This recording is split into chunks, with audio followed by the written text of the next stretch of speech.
വലിയനായ ദൈവത്തിൻ്റെ നാമം മഹത്വപ്പെടുമാറാകട്ടെ. നമ്മൾ ഇന്ന് വീഡിയോയിലൂടെ കാണുവാനായിട്ട് പോകുന്നത് രക്ഷ ഒരു മനുഷ്യന് തൻ്റെ പ്രവൃത്തികളാൽ നേടിയെടുക്കുവാൻ സാധിക്കുമോ എന്നുള്ളതാണ്. ദൈവവചന കാര്യത്തിൽ എന്ത് പറയുന്നു എന്നുള്ളതാണ് നമ്മൾ ഇന്ന് ചിന്തിക്കുവാനായിട്ട് പോകുന്നത്. അതിനു മുമ്പ് ഈ ലോകത്തിലെ ആളുകളും മിക്ക മതങ്ങളും പഠിപ്പിക്കുന്നത് എന്താണെന്ന് ചോദിച്ചു കഴിഞ്ഞാൽ, ഒരു മനുഷ്യന് തൻ്റെ പ്രവൃത്തികളാൽ രക്ഷ നേടിയെടുക്കുവാൻ സാധിക്കുമെന്നാണ്. തൻ്റെ സത്പ്രവൃത്തികളാൽ രക്ഷ നേടിയെടുക്കുവാൻ സാധിക്കും എന്നുള്ളതാണ്. അതുകൊണ്ടാണ് ആളുകളെ അവർ പഠിപ്പിക്കുന്നത് ദാനധർമ്മങ്ങൾ ചെയ്യണമെന്നും പ്രാർത്ഥിക്കണമെന്നും തീർത്ഥയാത്രകൾ പോകണമെന്നും ഒക്കെ പഠിപ്പിക്കുന്നത്. അങ്ങനെ ചെയ്യുന്നത് നിമിത്തം തങ്ങളുടെ ആത്മാവിലുള്ള ദോഷങ്ങളും തിന്മകളും മാറ്റി അവർക്ക് നല്ല ഒരു ആത്മാവായി തീരുവാനും അവരുടെ മരണാനന്തരം സ്വർലോകം പരലോകം നേടുവാനും ഇടയായി തീരുമെന്ന് അവർ ചിന്തിക്കുകയും പഠിപ്പിക്കുകയും ചെയ്യുന്നു. എന്നാൽ വിശുദ്ധ വേദപുസ്തകം, ദൈവവചനം, ബൈബിൾ എന്താണ് ഈ കാര്യത്തെപ്പറ്റി പഠിപ്പിക്കുന്നത് എന്ന് നമുക്ക് നോക്കാം. അതിനാധാരമായി നമുക്ക് റോമർ എഴുതിയ ലേഖനം 4-ാം അധ്യായം അതിൻ്റെ 2-3 വാക്യങ്ങൾ വായിക്കാം. അവിടെ ഇങ്ങനെയാണ് എഴുതിയിരിക്കുന്നത്: അബ്രഹാം പ്രവൃത്തിയാൽ നീതീകരിക്കപ്പെട്ടുവെങ്കിൽ അവനെ പ്രശംസിക്കുവാൻ സംഗതിയുണ്ട്, ദൈവസന്നിധിയിൽ ഇല്ലതാനും. തിരുവെഴുത്ത് എന്ത് പറയുന്നു? അബ്രഹാം ദൈവത്തെ വിശ്വസിച്ചു, അത് അവന് നീതിയായി കണക്കിട്ടു എന്ന് തന്നെ. ഇത് അപ്പോസ്തലനായ പൗലോസ് റോമിലുള്ള സഭയ്ക്ക് എഴുതിയ തൻ്റെ ലേഖനത്തിൽ നിന്നുള്ള ഒരു ഉദ്ധരണിയാണ്. ഇവിടെ അപ്പോസ്തലനായ പൗലോസ് പൂർവ്വപിതാവായ അബ്രഹാമിനെ പറ്റിയാണ് പറയുന്നത്. അബ്രഹാം തൻ്റെ പ്രവൃത്തിയാലാണ് നീതീകരിക്കപ്പെട്ടതെങ്കിൽ, അബ്രഹാമിൻ്റെ പ്രവൃത്തിയാണ് അബ്രഹാമിനെ ദൈവത്തിന് മുമ്പാകെ നീതിമാനാക്കി തീർത്തതെങ്കിൽ, അബ്രഹാമിന് പ്രശംസിക്കാൻ കാരണമായി തൻ്റെ പ്രവൃത്തി ഉണ്ടായിരുന്നു. ഞാൻ ഇന്നത് നല്ല കാര്യം ചെയ്തതുകൊണ്ടാണ് എനിക്ക് ദൈവം മുമ്പാകെ സ്വീകരിക്കപ്പെട്ടത്, ദൈവം മുമ്പാകെ ചെല്ലുവാനായിട്ട് പറ്റിയത്, സ്വർഗത്തിലേക്ക് ചെല്ലുവാനായിട്ട് പറ്റിയത് എന്നുള്ള കാര്യത്തിൽ അബ്രഹാമിന് പ്രശംസിക്കുവാനായിട്ട് കഴിയുമായിരുന്നു. എന്നാൽ ദൈവവചനത്തിൽ എന്താണ് എഴുതിയിരിക്കുന്നത്? ദൈവവചനത്തിൽ എഴുതിയിരിക്കുന്നത് അബ്രഹാം ദൈവത്തിൽ വിശ്വസിച്ചു, അത് അവന് നീതിയായി കണക്കിട്ടു എന്നാണ്. ഈ വചനം നമുക്ക് കാണുന്നത് ഉൽപ്പത്തി പുസ്തകം 15-ാം അധ്യായം അതിൻ്റെ 6-ാം വാക്യത്തിലാണ്. അബ്രഹാമിന്റെ ചരിത്രം നമുക്കറിയാം. ഹാരാനിൽ വെച്ച്, കൽദയ പട്ടണമായ ഹാരാനിൽ വെച്ച് ദൈവം അബ്രഹാമിനോട് പറഞ്ഞു, നീ നിന്റെ ചാർച്ചക്കാരെയും പ്രതിഭവനത്തെയും വിട്ട് ഞാൻ നിന്നോട് കാണിപ്പാനിരിക്കുന്ന ദേശത്തേക്ക് പോവുക എന്ന് അബ്രഹാമിനോട് ദൈവം കൽപ്പിച്ചു.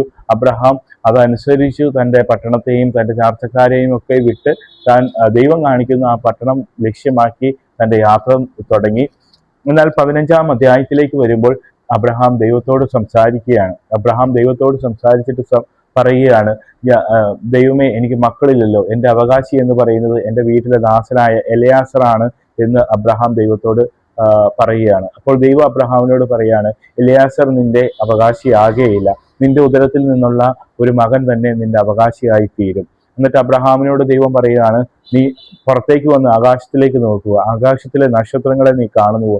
ഈ നക്ഷത്രങ്ങളെ പോലെ നിനക്ക് ഞാൻ സന്തതിയെ തരും, നിന്റെ സന്തതി ആകാശത്തിലെ നക്ഷത്രങ്ങളെ പോലെ ആയിത്തീരും എന്ന് ദൈവം അബ്രഹാമിനോട് പറയുകയാണ്. ആ ഒരു സന്ദർഭത്തിലാണ് ഈ വാക്യം അവിടെ എഴുതിയിരിക്കുന്നത്. ഉൽപ്പത്തി പുസ്തകം 15-ാം അധ്യായം അതിൻ്റെ 6-ാം വാക്യത്തിൽ, അവൻ യഹോവയിൽ വിശ്വസിച്ചു, അത് അവന് നീതിയായി കണക്കിട്ടു. അബ്രഹാം ദൈവത്തിന്റെ വാഗ്ദത്തത്തിൽ ദൈവത്തിൽ വിശ്വസിക്കുവാനായിട്ട് ഇടയായി തീർന്നു. ദൈവം വാഗ്ദത്തം ചെയ്തത് ചെയ്യുവാൻ, നിവർത്തിക്കുവാൻ ശക്തനെന്ന് അബ്രഹാം വിശ്വസിക്കുവാനായിട്ട് ഇടയായി തീർന്നു. അബ്രഹാം തൻ്റെ വാർദ്ധക്യാവസ്ഥയിലുള്ള ക്ഷീണത നിമിത്തം അവിശ്വസിച്ചില്ല. തൻ്റെ ഭാര്യയായ സാറയുടെ ഗർഭപാത്രത്തിന്റെ നിർജീവാവസ്ഥ നിമിത്തം താൻ അവിശ്വസിക്കുവാനായിട്ട് ഇടയായി തീർന്നില്ല. ഇതെല്ലാം ഉണ്ടായിട്ടും വാഗ്ദത്തം ചെയ്ത ദൈവം വിശ്വസ്തനും ശക്തിമാനും സർവശക്തനുമാണ് എന്ന് ഉറച്ച് ദൈവത്തിന്റെ വാഗ്ദത്തത്തിൽ അബ്രഹാം വിശ്വസിക്കുവാനായിട്ട് ഇടയായി തീർന്നു. ആ വിശ്വാസം അബ്രഹാമിന് ദൈവം നീതിയായി കണക്കിടുവാനായിട്ട് ഇടയായി തീർന്നു. എൻ്റെ പ്രിയമുള്ളവരെ, ദൈവത്തിലുള്ള വിശ്വാസമാണ് അബ്രഹാമിനെ നീതിമാനാക്കി തീർത്തത്. നീതിമാൻ എന്ന ഗണത്തിൽ പെടുത്തുവാനായിട്ട് ഇടയായി തീർന്നത്. അബ്രഹാമിനെ പറ്റി പറയുന്നത് വിശ്വാസികളുടെ പിതാവ് എന്നാണ്. അബ്രഹാം ദൈവത്തിൽ വിശ്വസിച്ച് താൻ നീതിമാനായി തീരുവാൻ, ദൈവത്തിന്റെ നീതി തൻ്റെ മേൽ കണക്കിടുവാൻ കാരണമായി തീർന്നു. അത് ഇന്ന് ഈ 21-ാം നൂറ്റാണ്ടിൽ ജീവിക്കുന്ന എനിക്ക് നിങ്ങൾക്കും ബാധകമായി തീരുന്നത് എങ്ങനെയാണ്? നമ്മൾ റോമർക്ക് എഴുതിയ ലേഖനം 3-ാം അധ്യായം അതിൻ്റെ 21 മുതലുള്ള വാക്യങ്ങളിൽ ഇങ്ങനെയാണ് വായിക്കുന്നത്: ഇപ്പോഴോ ദൈവത്തിന്റെ നീതി വിശ്വസിക്കുന്ന എല്ലാവർക്കും യേശുക്രിസ്തുവിലെ വിശ്വാസത്താലുള്ള ദൈവനീതി തന്നെ ന്യായപ്രമാണം കൂടാതെ വെളിപ്പെട്ടു വന്നിരിക്കുന്നു. അതിന് ന്യായപ്രമാണവും പ്രവാചകന്മാരും സാക്ഷ്യം പറയുന്നു.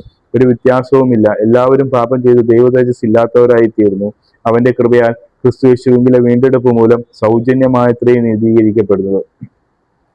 എൻ്റെ പ്രിയമുള്ളവരെ, ഇപ്പോൾ ദൈവത്തിന്റെ നീതി വെളിപ്പെട്ടു വന്നിരിക്കുകയാണ്. ഇപ്പോൾ ദൈവനീതി വിശ്വസിക്കുന്നവർക്ക് ദൈവം സൗജന്യമായി നൽകുകയാണ്.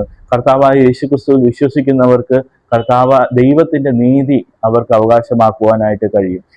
ഞാൻ കർത്താവായ യേശുക്രിസ്തുവിൽ വിശ്വസിക്കുമ്പോൾ എൻ്റെ പാപങ്ങൾക്ക് വേണ്ടിയാണ് കർത്താവായ യേശുക്രിസ്തു മരിച്ചത്, അടക്കപ്പെട്ടത്, മൂന്നാം നാൾ ഉയർത്തെഴുന്നേറ്റത് എൻ്റെ പാപങ്ങൾക്കുള്ള ശിക്ഷയായി തീർന്നത് കൊണ്ടാണ് എന്ന് ഞാൻ വിശ്വസിക്കുമ്പോൾ കർത്താവായ യേശുക്രിസ്തുവിന്റെ നീതി എൻ്റെ മേൽ കണക്കിടുകയാണ്.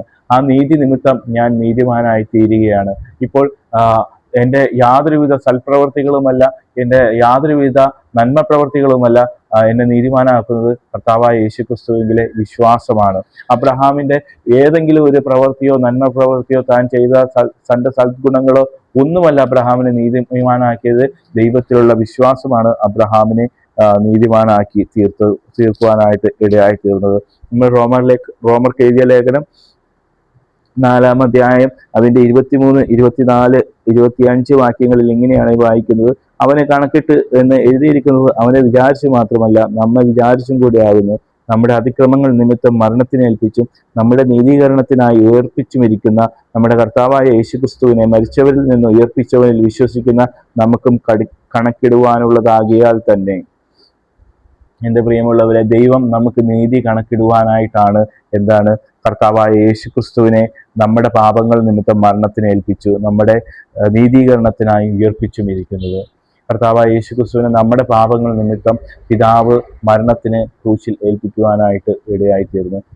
പ്രിയമുള്ളവരെ, എന്നെ കേൾക്കുന്ന എല്ലാവരും ഈ കർത്താവായ യേശുക്രിസ്തു നിങ്ങളുടെ പാപത്തിന് വേണ്ടിയാണ് മരിച്ചത് എന്ന് നിങ്ങൾ വിശ്വസിക്കുന്നുവെങ്കിൽ അവന്റെ ഉയർപ്പ് നിങ്ങളുടെ നീതീകരണത്തിന് കാരണമായി തീരും. കർത്താവായ യേശുക്രിസ്തുവിലുള്ള വിശ്വാസത്താൽ ഒരു മനുഷ്യന് ദൈവത്തിന്റെ സന്നിധിയിൽ നീതീകരിക്കപ്പെടുവാനായിട്ട് ഇടയായിത്തീരും. അതുകൊണ്ട് നമ്മൾ ചെയ്യേണ്ടത് എന്താണ്? നമ്മൾ ദൈവത്തിന്റെ സന്നിധിയിലിരുന്ന് ഞാൻ ഭാവിയാണെന്നും എൻ്റെ പാപങ്ങൾക്ക് വേണ്ടിയാണ് യേശുക്രിസ്തു മരിച്ചതെന്നും വിശ്വസിക്കുകയും അവനെ തൻ്റെ ജീവിതത്തിന്റെ കർത്താവായി ഏറ്റെടുത്ത് കർത്താവ് എന്ന് വായ്കൊണ്ട് ഏറ്റുപറയുകയും ചെയ്യുന്നുവെങ്കിൽ ദൈവം നമ്മുടെ പാപങ്ങളെ ക്ഷമിച്ചു തരുവാനും കർത്താവായ യേശുക്രിസ്തു മുഖാന്തരമുള്ള ദൈവനീതി നമ്മുടെ മേൽ കണക്കിടുവാനും ആ ദൈവനീതി നിമിത്തം നമുക്ക് പരലോകത്തിലേക്ക് നിത്യജീവൻ അവകാശമാക്കുവാനും കഴിയും. ഈ വാഗ്ദത്തത്താൽ ദൈവം നമ്മളെ ഓരോരുത്തരെയും സഹായിക്കുമാറാകട്ടെ. ഇന്നത്തെ നിങ്ങളെ ഓരോരുത്തരെയും ദൈവം അനുഗ്രഹിക്കുമാറാകട്ടെ. വീണ്ടും കാണുന്നത് വരെ ദൈവം നമ്മളെ സൂക്ഷിക്കുമാറാകട്ടെ. Follow for more.